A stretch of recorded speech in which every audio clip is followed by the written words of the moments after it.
name is Kate Prana. I am from Kane Area Middle School. My friends and I recently had the chance to go to a business called Kane Innovations in our town, Kane. Kane Innovations is known for making security screens and railings.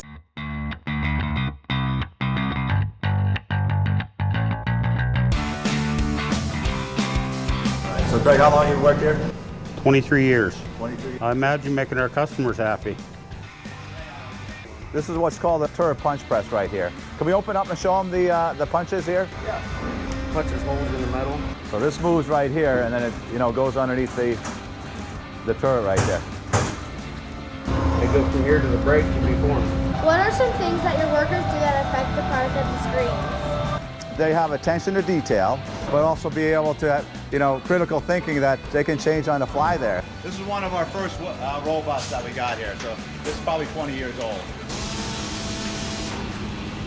We weld a frame together, and then they're sent down to the grinding, and then they'll grind this all off.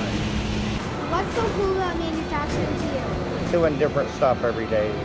What do you think is most important about manufacturing? Providing security for people. Security screen looks like right here. We got the wire cloth right here. This is the cover and the subframe. Those are white, these are beige. We have standard colors, but if we want to match her coat color, we can do that. So this is a lock assembly here. That's our lock.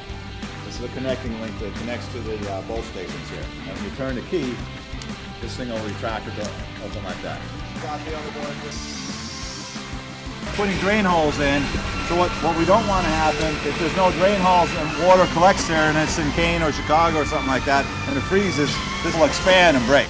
After touring around Kane Innovations, me and my friend learned some facts, like how these screens from Kane Innovations Kane are used all over the world.